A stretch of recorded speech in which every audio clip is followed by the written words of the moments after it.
ठीक है, okay okay. हम करने जा रहे हैं आपके जो सिलेबस है उसमें जो राजस्थान का टॉपिक है, राजस्थान हिस्ट्री जो लगता है उसके अंतर्गत आपके जनरल स्टडीज़ का जो सिलेबस है उसके अंदर मेनली 3-4 टॉपिक ही दिए हुए हैं। उसमें से एक तो है राजस्थान का हिस्ट्री है, ज्योग्राफी आता है, करंट अफेयर्स है और हिस्ट्री के साथ ही आ जाएगा आर्ट एंड कल्चर।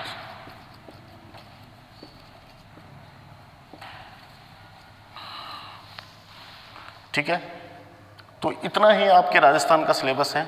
आपको पता होगा आपका जो पेपर फर्स्ट है उसके अंदर 100 क्वेश्चंस हैं, मार्क्स भी 100 ही हैं, यानी 1 क्वेश्चन 1 नंबर। ठीक है, इसके अंदर पहली क्लास है, इंट्रोडक्टरी क्लास है, इसलिए हम सबसे पहले ये इनका थोड़ा थोड़ा ब्रीफ में देखेंगे कि राजस्थान की हिस्ट्री या राजस्थान की ज्योग्राफी या पूरे वर्ल्ड की ज्योग्राफी हम एक एक करके इसमें थोड़ा सा देखेंगे कि ज्योग्राफी आखिर है क्या, कैसे शुरू होती है। बहुत सारे बच्चों को कन्फ्यूजन होता है शुरू में ही कि लॉन्गिट्यूड क्या होते हैं, लैटिट्यूड क्या होते हैं। ज्योग्राफी अब चाहे किसी की भी देखें आप, चाहे इंडिया की देखें, वर्ल्ड की देखें, चाहे राजस्थान की देखें, कुछ चीज़ें ऐसी हैं जो कॉमन है, हर जगह आपको अप्लाई करनी ही पड़ेगी। ठीक है, तो सबसे पहले ज्योग्राफी ही देखते हैं।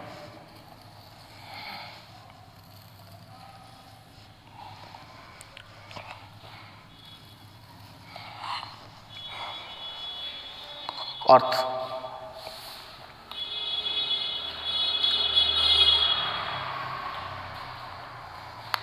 पता होगा आपको लॉन्गिट्यूड लैटिट्यूड का, तो पता है अक्षांश देशांतर क्या होते हैं, पता है, बताओ ये क्या है ये। हाँ, बहुत सारे बच्चों को यही कन्फ्यूजन होता है कि अक्षांश देशांतर क्या होते हैं। जैसे साइंस में, मैथ में sir sine theta cos theta क्या होते हैं, डरते हैं बच्चे, क्या होता है साइन थीटा कॉस थीटा, समझ में नहीं आता। तो बहुत सारे लोगों को इसी में कन्फ्यूजन होता है। तो सीधे से याद रखिए, जितनी भी आड़ी रेखाएं हैं, आड़ी, अ फॉर आड़ी, अ फॉर अक्षांश, ठीक है, और जितनी भी खड़ी रेखाएं हैं जितनी भी, वो क्या है, देशांतर। ये देशांतर है और ये क्या है, अक्षांश। 0 डिग्री अक्षांश है जो बीचों बीच से गुजरती है। हालांकि ऐसी कोई रेखाएं वास्तव में पृथ्वी के में अंदर है नहीं, ऐसी कोई रेखाएं, ये रेखाएं काल्पनिक रेखाएं हैं। हमने इसको इसलिए खींचा है ताकि हम किसी की भी स्थिति का क्या कर सकें, वास्तविक पता लगा सकें। जैसे राजस्थान है, राजस्थान का विस्तार है 23-30 से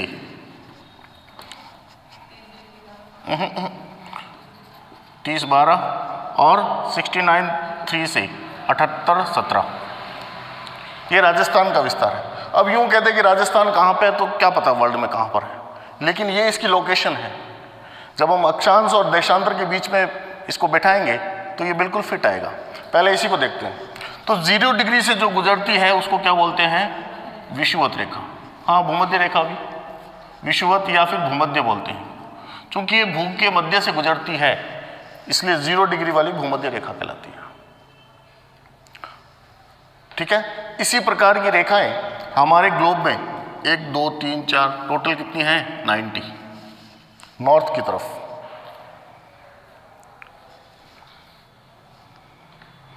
कोई भी मैप देखेंगे तो एक बात और हमेशा ध्यान रखिए कि ये वाली जो पोजीशन होगी ये हमेशा नॉर्थ होगी। चाहे कोई भी मैप देखें, वर्ल्ड का देखें, इंडिया का देखें, राजस्थान का देखें, बीकानेर का देखें, कोई भी मैप देखें, वही बात, ऊ से ऊपर होता है और ऊ से उत्तर होता है।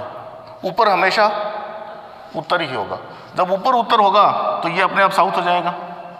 राइट हैंड की तरफ हमेशा ईस्ट होगा और ये अपने आप वेस्ट हो जाएगा। ठीक है, तो ईस्ट वेस्ट नॉर्थ साउथ। हम बात कर रहे हैं इस आधे गोले की, ये आधा गोला गोलार्ध बोलते हैं। आधा गोला गोलार्ध, यानी ये कौन सा आधा गोला हो गया, उत्तरी गोलार्ध है ये। ठीक है, और ये कौन सा गोला हो गया? ये दक्षिणी गोलार्ध है, ठीक है। ये आधा गोला कौन सा हो गया? पूर्वी गोलार्ध। और ये आधा गोला कौन सा हो गया? पश्चिमी गोलार्ध। गोले का आधा है ना गोलार्ध। ये उत्तरी, दक्षिणी, पूर्वी, पश्चिमी, ठीक है। वैसे ही जैसे मैंने बताया 1 2 3 4 कितनी लाइनें होंगी टोटल? टोटल 90 लाइन्स हैं, 90 इधर, और ये जितनी भी लाइन्स है ना 1 degree 2 degree 3 degree total 90 degree तक है। और ये सारी की सारी क्या कहलाएगी? 90 डिग्री नॉर्थ। समझ गए? वैसे ही यहां पर होंगी सारी, कितनी? 90। और ये सारी की सारी क्या कहलाएंगी? 90 डिग्री साउथ। ये 90 डिग्री साउथ, 1 2 3 4, जैसे 1 डिग्री है तो ये 1 डिग्री साउथ, 2 डिग्री साउथ, 4 5 6 7 8 90 तक, ठीक है। टोटल अक्षांश रेखाएं कितनी हो गई? हैं? ये वाली बताएं, 181। समझ में आ रहा है? क्या नाम आपका है? सोनिया। नहीं समझे?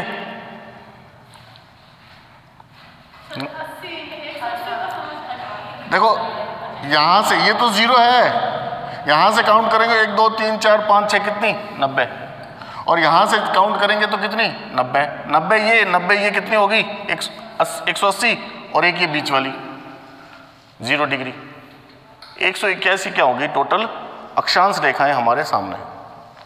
अब इसमें भी देखते हैं 1 2 3 4 5 23 जो आएगा ना, 23 एंड हाफ नॉर्थ जो रेखा है, और इधर भी 23 डिग्री एंड हाफ पर जो रेखा है वो, ये क्या कहलाती है? कर्क रेखा। और ये क्या कहलाती है? मकर रेखा।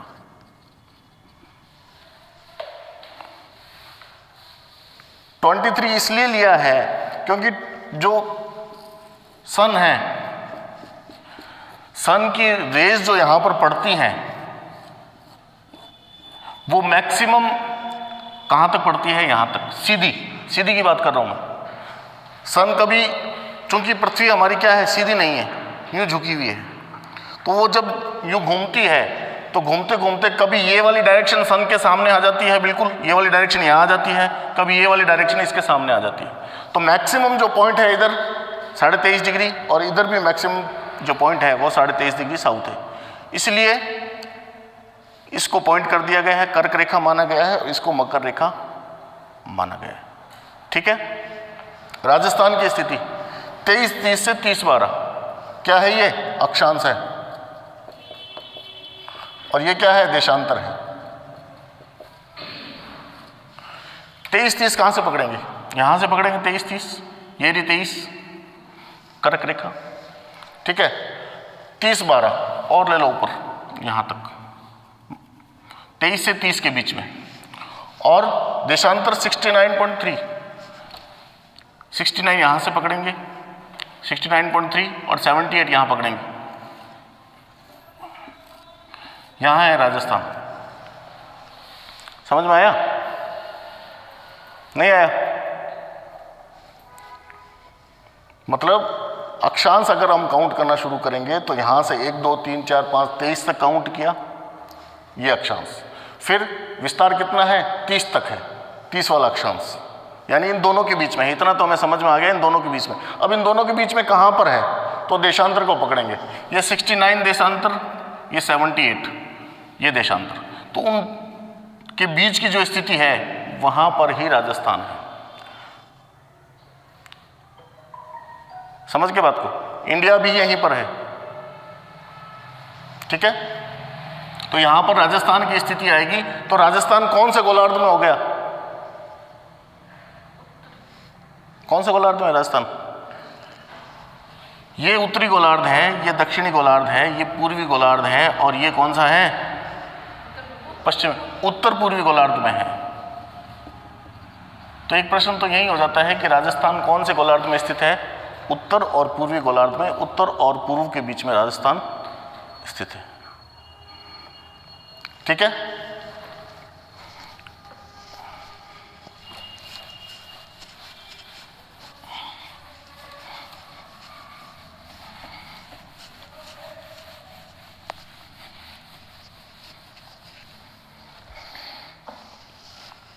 देखते हैं राजस्थान।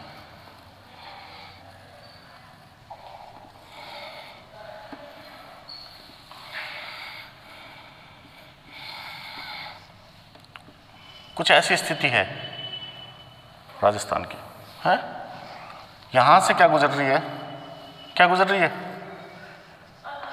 अरावली है।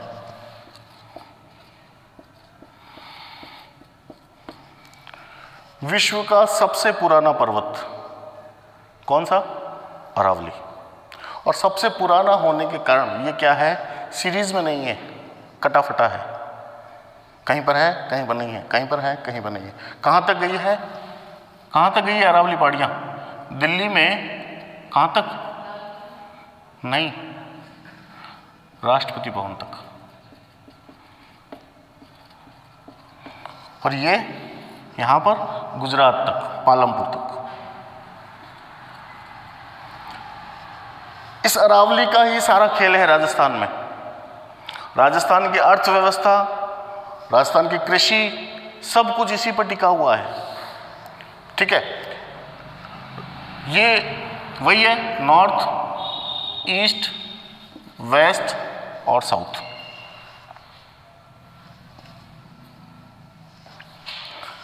राजस्थान को फिजिकल दृष्टि से देखें तो कई सारे भागों में बांटा गया है। क्योंकि अरावली है और अरावली के जो वेस्ट वाला पार्ट है वो पूरी तरह से क्या है, सूखा पार्ट है। क्योंकि जो देखते हैं सूखा क्या है,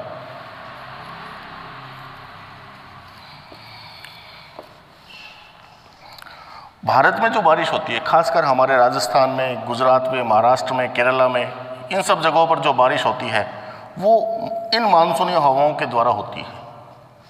ये मानसूनी हवाएं आती हैं। मानसून हमारे इंडिया में दो तरीके से एंटर करता है, एक इधर से और एक इधर से।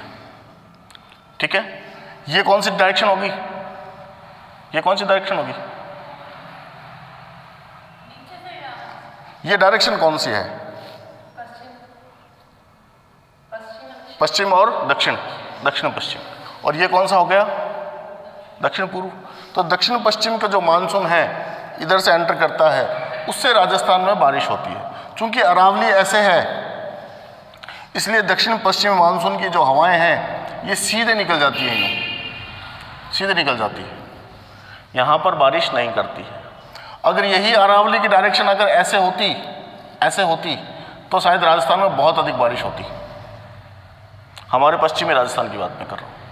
और ये जो उत्तर पूर्वी हवाएं हैं, दक्षिण पूर्वी हवाएं, ये इस प्रकार से आती हैं और यहाँ टकराती हैं, ऐसे है ना, अभी तो यहाँ टकराती हैं और यहाँ टकराने के कारण इस हिस्से में काफ़ी बारिश और ये हिस्सा पूरा का पूरा क्या रह जाता है, सूखा रह जाता है। क्योंकि मानसूनी हवाएं सीधी निकल जाती हैं, यूँ इसके पैरेलल होकर निकल जाती हैं। हैं क्या, हाँ, यही कारण है कि हमारे यहाँ क्या है, पानी की बहुत कमी है। तो राजस्थान का ये जो पश्चिमी इलाका है इसको भी दो भागों में बांटा गया है। हम बात कर रहे हैं कि राजस्थान को फिजिकली कितने भागों में डिवाइड किया गया है। तो राजस्थान का ये पश्चिमी इलाका है, इसको दो भागों में बांटा गया है। ये कौन सा है, ये है महान रेगिस्तान, मरुस्थल, जो थार का रेगिस्तान है। ठीक है, ये बिल्कुल सूखा है, कुछ नहीं है यहाँ पर, केवल सेवण घास मिलती है रेगिस्तान में और कुछ नहीं मिलता है। इसके बाद आता है ये पूरी तरह शुष्क है, ये अर्ध शुष्क है। ठीक है, फिर अरावली आ जाता है, 1 2 3 प्रदेश हो गए। चौथा कौन सा है, ये आर्द्र प्रदेश है। और ये वाला यहाँ पर काफ़ी अधिक वर्षा होती है, ये अति आर्द्र।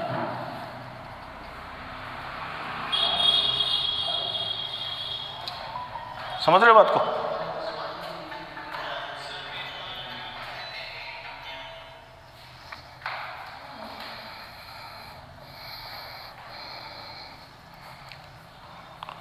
तो फिजिकली राजस्थान को इतने भागों में 1, 2, 3, 4 और 5 भागों में डिवाइड किया गया है। सबकी अलग अलग विशेषताएं हम जब डिटेल से पढ़ेंगे तब सबकी अलग अलग विशेषताएं, कहाँ पर कितने % लोग रहते हैं, कहाँ पर कितनी लैंड है, क्या इसके फीचर्स हैं, क्या इसकी कमियां हैं, वो सारी हम डिसाइड करते हुए चलेंगे। ठीक है, ये जो राजस्थान का हिस्सा है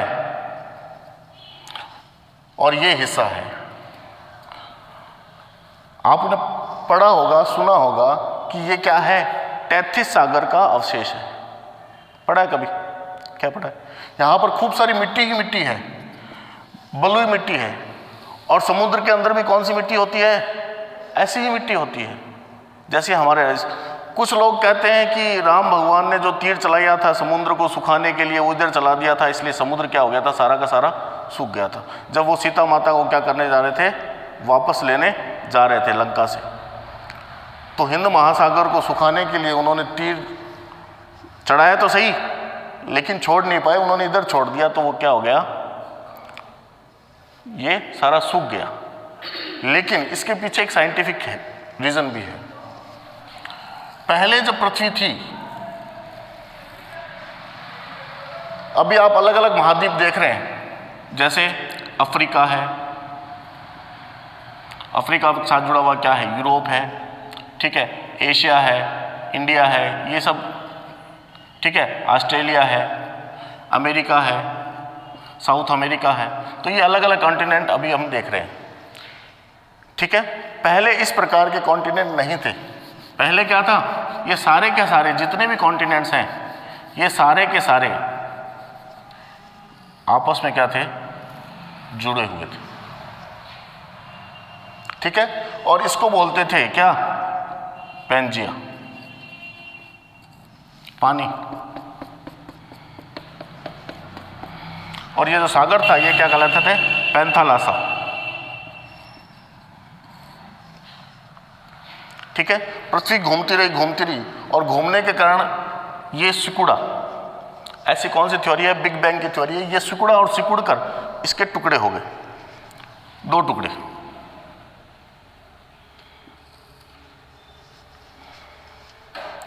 ये वाला अंगारा लैंड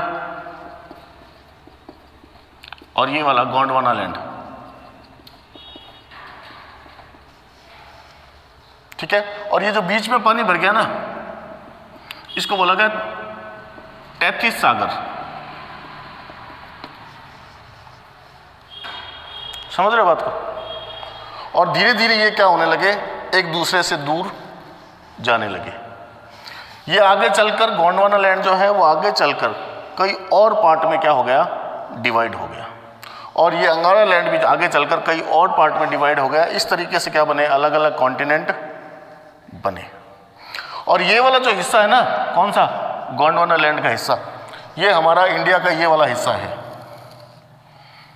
इसका एक टुकड़ा है गोंडवाना लैंड का।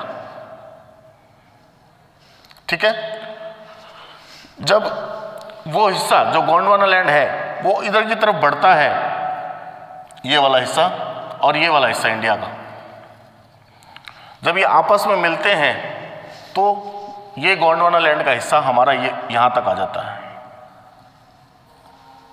ये राजस्थान में बात कर रहा हूं मैं यहां पर। ठीक है ना, और ये जो है, ये जो मिट्टी है, इसको ऐसा माना जाता है कि ये क्या है, तैथिस सागर का अवशेष है। इसीलिए आप देखते हैं कि हमारे यहाँ जितनी भी झीलें हैं मोस्टली क्या हैं, खारे पानी की है। खारा पानी कैसे होता है, ज़मीन के अंदर जो चट्टानें हैं उनसे इनके अंदर क्या होता है, साल्ट मिक्स हुआ है। समझ में आ रहा है? तो इस तरीके से ये वाला हिस्सा बना है और इस तरीके से ये वाला हिस्सा बना है। अरावली जो है वो बहुत पहले की चट्टान है, पहले की, सबसे पहली, विश्व की सबसे पहली जो पर्वत श्रेणियां हैं उनमें से एक है अरावली। ठीक है,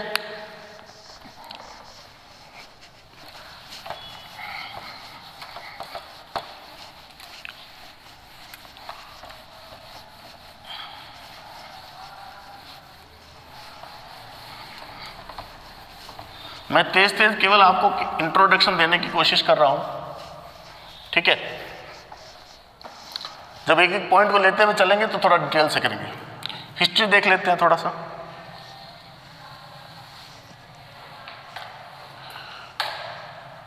जैसे कि आप सब लोगों को पता ही होगा कि भारतीय इतिहास को कितने भागों में बांटा गया है? कितने भागों में बांटा गया है? 3। कौन कौन से हैं? प्राचीन, मध्य और आधुनिक काल।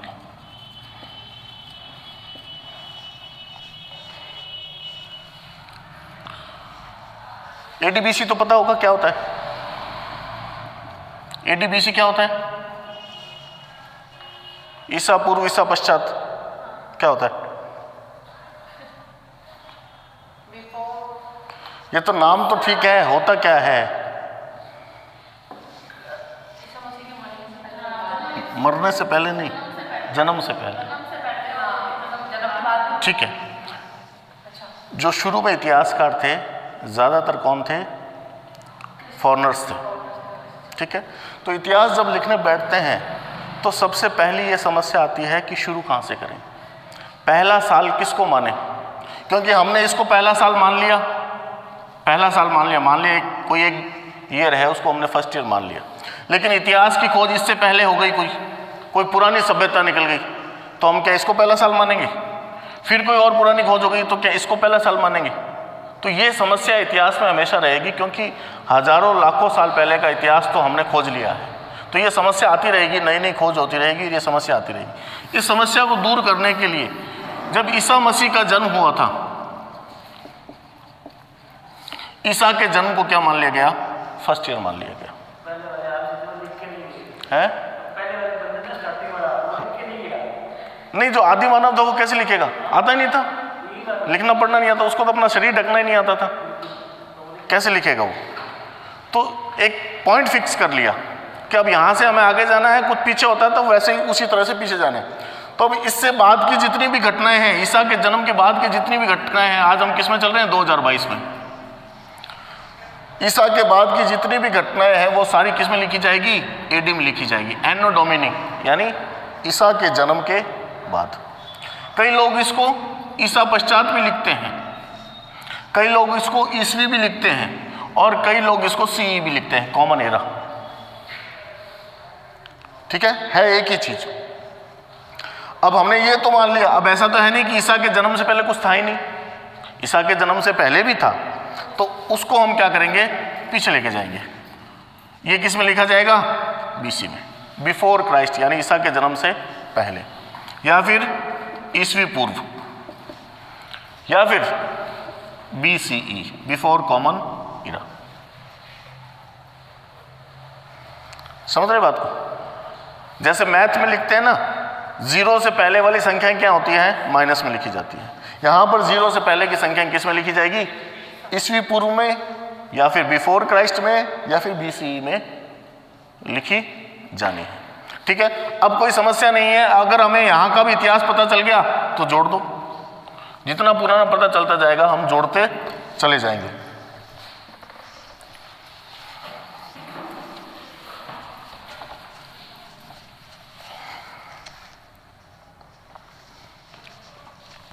तो सबसे पहले प्राचीन भारत ही आता है हमारे, ठीक है। कहां से कब तक है?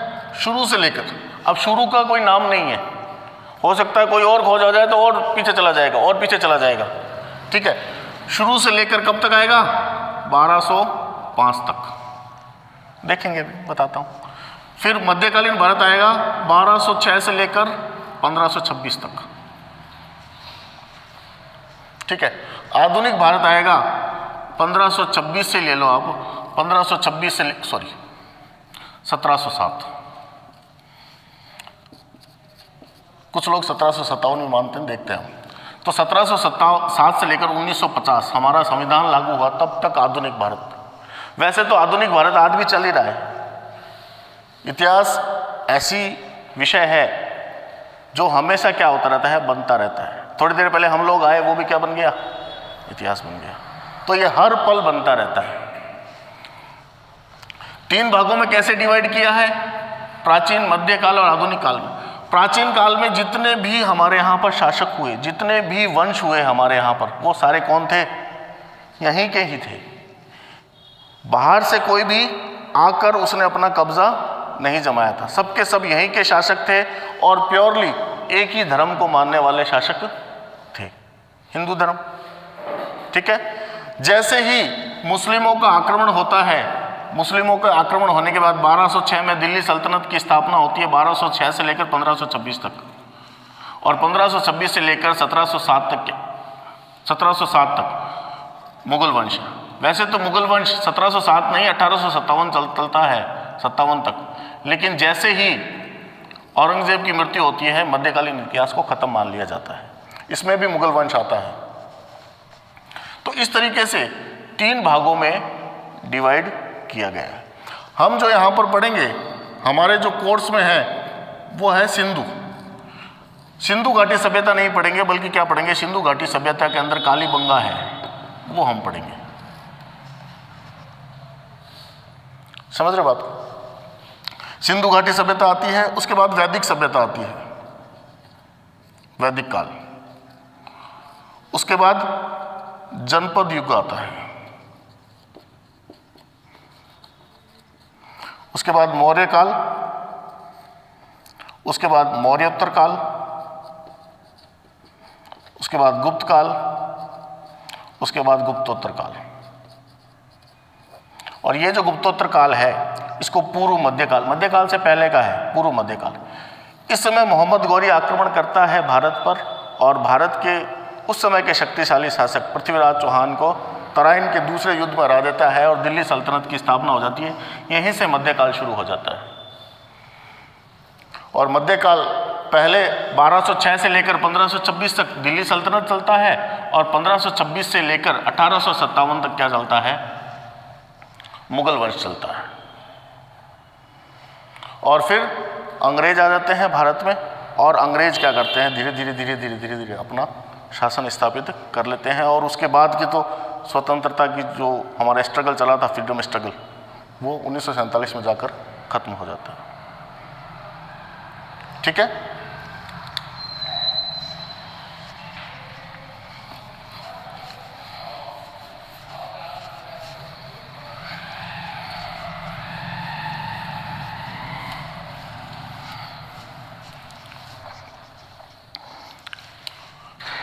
हिस्ट्री में हमें पढ़ना है शुरू से ही, कालीबंगा पढ़ना है। उसके बाद हमें हिस्ट्री में जो जनपद हैं, राजस्थान में कौन कौन से जनपद थे वो पढ़ेंगे। उसके बाद सीधा, उसके बाद कोई बड़ी घटना नहीं राजस्थान में, 1857 की क्रांति,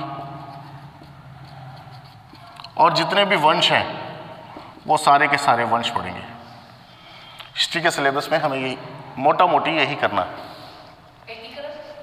एकीकरण भी इसके अंदर आ जाएगा। एकीकरण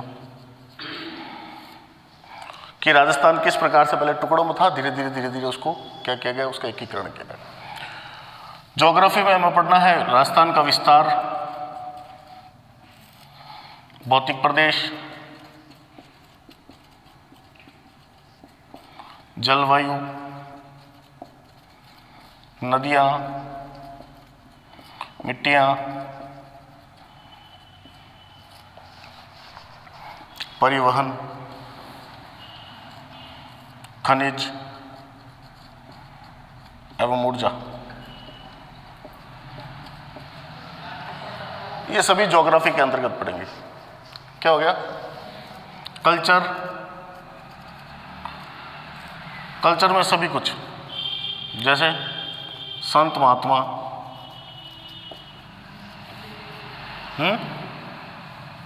और क्या पढ़ेंगे? वेशभूषा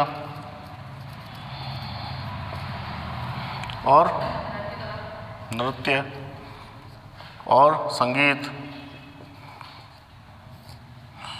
और स्थापत्य नहीं आएगा, स्थापत्य नहीं आएगा, है क्या? लैंग्वेज, राजस्थान की थोड़ी सी आएगी, ज़्यादा नहीं आएगा उसमें लैंग्वेज की, थोड़ा सा आधा पेज का मात्र। वो सभी इसमें नृत्य संगीत में आ जाएंगे, वाद्य यंत्रों के। स्थापत्य कला का आपके अलग से तो कुछ दिया हुआ नहीं है। स्थापत्य कला जो हम किले पढ़ेंगे, स्थापत्य कला में क्या आएगा, किले हम पढ़ेंगे, उन किलों के अंदर ही स्थापत्य कला आपके आ जाएगी। जो मोटा मोटी जो स्थापत्य कला है राजस्थान की, वो किलों में ही है। मंदिर आ जाएंगे,